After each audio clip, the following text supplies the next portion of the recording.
when it comes to someone growing up to be quite narcissist, like I've said, it's due to their childhood and what trauma they've dealt with. Whilst it doesn't excuse their behavior, for me, it does help me to feel better about it because I can bring that compassion and empathy towards them rather than just hate. Hate is such a heavy energy to be walking around with. So coming from a different angle can be really helpful in changing the experience for you.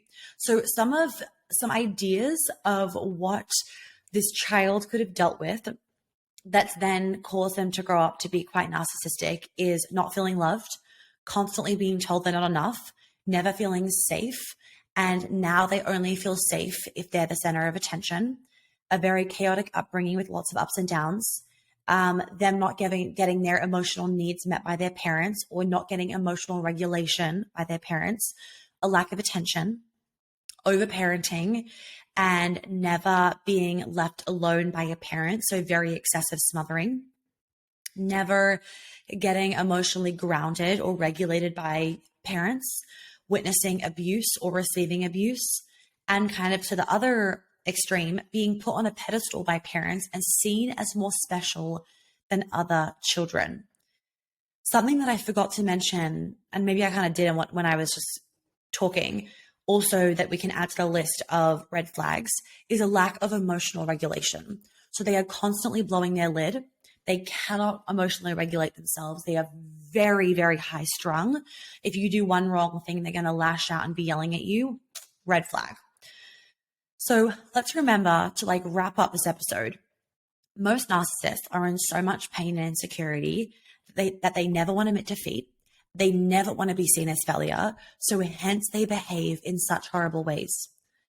So many people I'm noticing as a result of all of this and as a result of, on TikTok and Instagram, it's like, oh, red flag, red flag, red flag. And I'm like, guys, this is lacking context.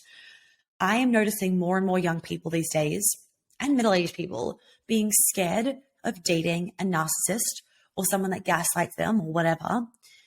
And so when they see one red flag, they run the other direction and they leave them. The blend of this blend of fear of dating and being fucked with. And there's a lot of fear because there's an overwhelming amount of information with a lack of context.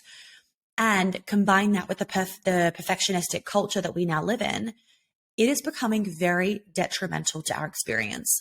And there was a stat that I found the other day, actually. About 34% of Americans say that the number one reason of their level of stress is relationships and dating. 34%. That is a lot of people. So there is a third of you listening that are like, yeah, stress from relationships and dating is one of my number one things in my life right now.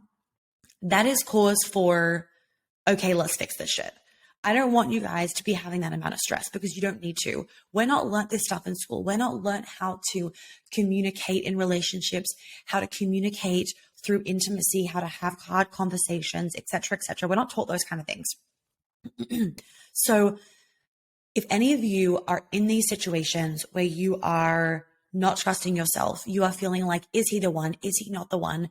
You see the potential in him, but the potential isn't right in front of you. You are, you're wondering, when is the right time to have sex? Should I be the one to ask him out? How do I get guys to ask me out in real life? What are the red flags? What are the green flags? How do I avoid narcissists? All these kind of things. How do I have the hard conversations? You need to join Embodiment of Dating. Number 2, you will not regret it. It's fucking going to be the best thing in the world. We have 3 live modules. There are 10 other pre-recorded modules that you get access to. And there is Q&A throughout that 3-month period as well. So it is not to be missed. Enrollment closes on January 31st, and I do not know when it will be opening up again.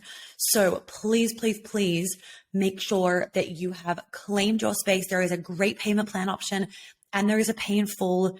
Investing in your relationships is investing in life. It's investing in yourself because our life is made up of relationships, and the happiness of your life is based on the quality of your relationships. So let's make 2023 the year where there is no more shit shows in our relationships, in both platonic relationships and romantic relationships. If you guys have any questions about any of my programs, about coming to Australia, about whatever it is that you need about Queen Alchemy, I've got you. Just email support@monicayateshealth.com. And myself or one of my team members will get back to you as soon as we can.